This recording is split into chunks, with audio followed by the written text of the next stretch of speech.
Hey, so question for you. How do you sell coaching or any kind of consultancy, really? I was interested, I've been rereading a book by the late Chet Holmes, which is called Ultimate Sales Machine.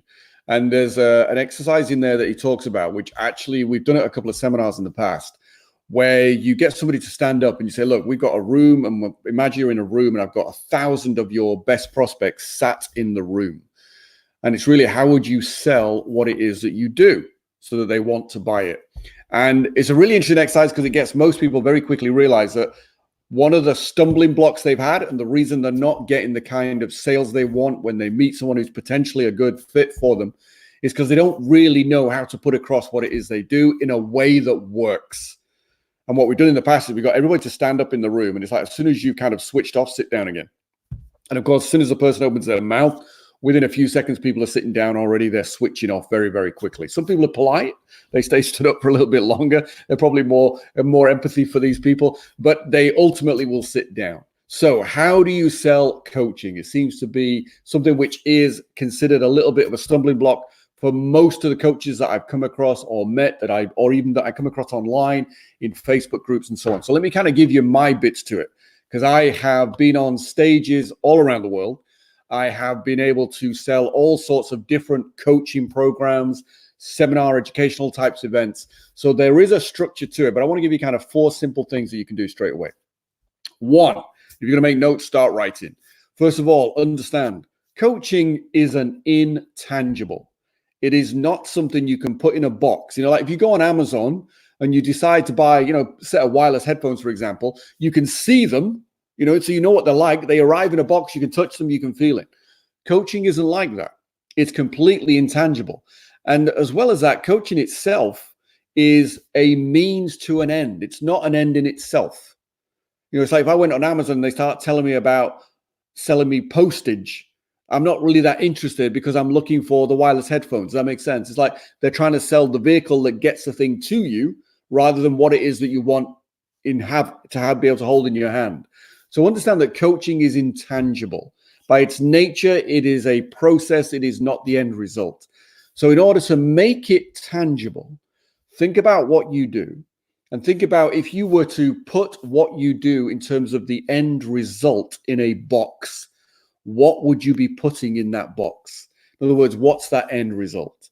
So it could be the end result for someone is that they are in great shape. They can wear a bikini or they can wear their surf shorts and look absolutely fantastic on the beach. So now there's kind of a clear image for somebody and they've got an idea of what the end result is going to be. Now you could elaborate on that. You could talk about they'll have more energy, they'll be more alive, and actually they'll also be healthier on a level which you'll be able to demonstrate to them. This is like if you go and see a doctor and they do a diagnosis, one of the things they can do now, one of the things that medical science and technology has really come up massively ahead of in the last 20 years is the ability to measure biomarkers. And what's great about that, of course, is that when you're doing a diagnosis, if you can measure something, you can tangibly say, look, this is where you are. Like if we did a blood panel for you and we go get your blood results, we can say, look, we've measured for this, this, this, and this is where you are. One of those might be cholesterol, for example, or even deeper down and say, look, we're looking at LDL and HDL or LDL particles. So it can actually tell you. So it's very tangible straight away. So if you can take those things and make them more tangible for people, what are you measuring?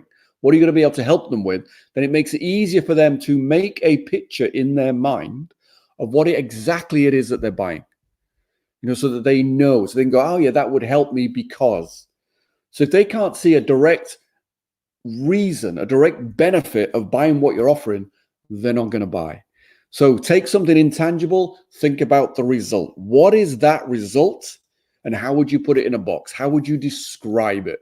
So to say, like I was talking about fitness, what would they look like? If you're talking about a business, you might say, look, by the time we finish doing this, then you're going to have a steady stream of clients calling you, reaching out to you, sending you messages because they want to work with you.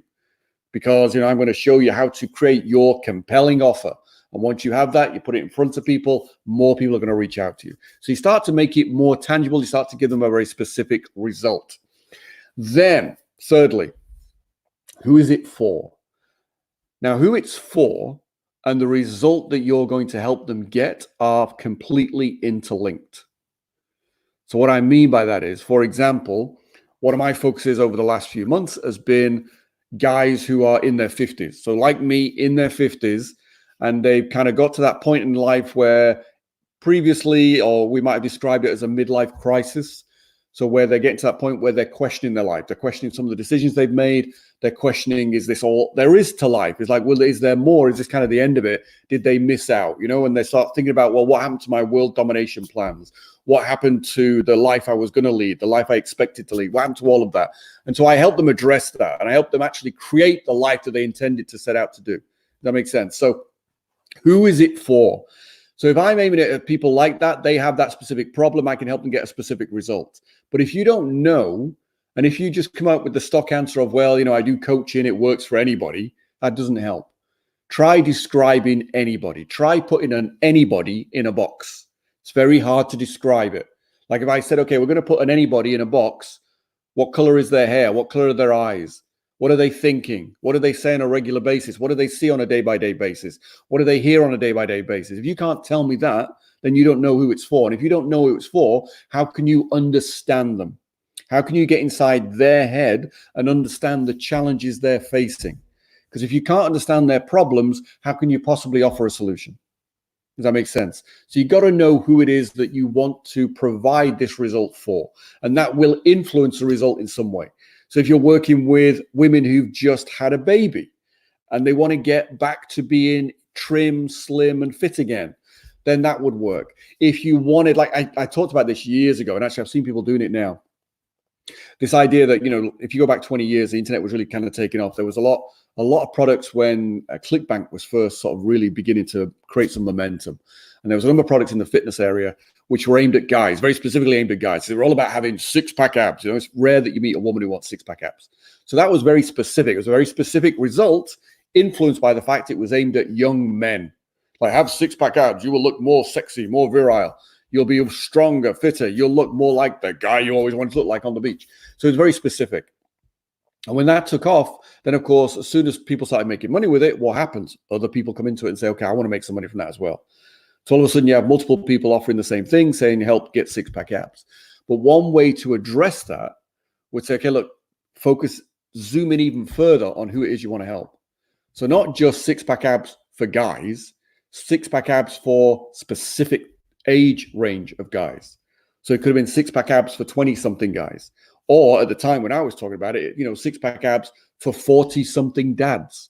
So dads like me in their 40s at the time, if something says this is six-pack abs for 40-something dads, why? Because when you hit your 40s, there are different things that you can't do that you could have done in your 20s that don't work as well in your 40s. You need to change your exercise routine. You need to change the way you approach food. You need to change the way you approach nutrition slightly. So, but it's more targeted. Does that make sense? So it's more specific to who it's for. So be clear who it's for. If you don't know who it's for, you cannot turn a room full of hungry prospects into clients that you can actually help. Because the bottom line, at the end of the day, what you're trying to do is the reason you want people to buy is because you know you can have an impact on them. But you can't have an impact on them if they don't come on that journey with you. And they won't come on that journey with you unless they know exactly what it is they're getting, what the result is that's being delivered, that it's for them specifically, and that they believe you can deliver it. So then talk about the experience, talk about the journey, talk about what exactly it is they get. You know, if I'm talking about helping somebody reinvent themselves or redefine their life, then I'll talk about how we need to get absolutely really clear what it is they want over the next 10 years. You need an absolute vision for all of the key areas of your life: fitness, finance, fun, family, friends. You need to know across all of those key areas what exactly you want over the next 10 years, because that clarity is required. You cannot hit a fuzzy goal. You need absolute, crystal clear, very specific goals, tangible goals. In the same way we're talking about you need tangible results to sell your product, to sell your coaching, same way that's got to be in there in terms of, okay, this is part of the experience. So what is it? So you've got this result in a box. What are the steps to achieve that? So for me, as I said, steps are get clear what it is you want. Then we'll talk about actually changing your identity.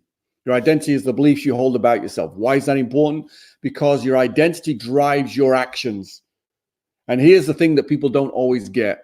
If you want to achieve a goal that you've never achieved before in your life, there's a reason.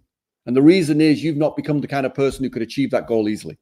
So which do you think comes first? Achieving the goal, then you become that person? Or do you need to become that person first and then you can achieve the goal? Obviously, you need to become that person first. So that's why identity is so important. And there's a process to defining what that identity needs to be and how you then become it, how you live it. So it's not just intellectual, it's something that you live and breathe and fires off in every cell, every fiber of your being. So again, start putting these steps together. This is part of the experience, part of the journey, and explain to everybody why they need them. So here's why you need to be crystal clear on your vision. Here's why you need to step into this identity and own it. And then, okay, what else are we going to put in place? So what else is part of the package? So for me, it's like we need to define the routines, because life, freedom, achieving a goal is about a level of discipline. So there are routines you need to put in place, routines that you do each day with the right kind of actions in them to enable you to hit that goal. So that we break down the goal into a plan. We break down a plan into what you're going to do over the next 90 days, the next 30 days, and then on what you're going to do on a daily basis. What are the things you repeat on a daily or weekly basis that become routines? You know, so for example, if you ever listen to Jocko Willink, the ex-SEAL guy, who does a lot of leadership training, you know, part of his routines, carried off from the military, I'm sure, he still gets up at 4:45 a.m. And the first thing he does is work out. Why? Because he knows that by working out, he's going to maintain a great physique. He's going to have a lot of energy. He's going to have a lot of strength. It'll also elongate his life, or certainly have a better quality of life, because he'll be able to do more of the things he wants to do for a longer period of time. Does that make sense? But you need those routines. You need those things in place so that you don't think about them. Because if you have to think about it, that's willpower. But if you make something a routine, a habit, you no longer need willpower. You just get up, you just do it. And if you can do it without having to think about it, boom. And if those routines are moving you towards your goals, double boom, stereo boom. So what's the experience? So let me just review this. If I put you in a room, the 1,000 of your best prospects in the room, how are you going to sell your coaching? Make it tangible, first of all. So then we talk about, okay, if you're going to put something in a box, what's that result? Who is it for specifically? Why that result? Why for them? And then what are the steps? What's the experience? What's the journey? What are the things you need to put in place? You know, for me, we talk about identity, we talk about clarity, we talk about habits, talk about routines, we talk about having a 90-day plan. All those things help you to enable you to live that vision. And that's what I do for people. What is it you do? If you're selling coaching, what's the result? What are the steps? Because they make up the experience, they make up the journey. So tell them the result that's in the box, tell them the journey that's going to get them there, tell them why each piece of that journey is important. And now you'll find it so much easier to sell your coaching. All right, if this has helped you, subscribe, give it a like, share it with somebody who knows a coach or is struggling or needs a little bit of help, or would just benefit from seeing things from a different perspective, i.e. mine, as opposed to some of the things they've seen before. All right, leave me a comment. I'll talk to you again in the next video.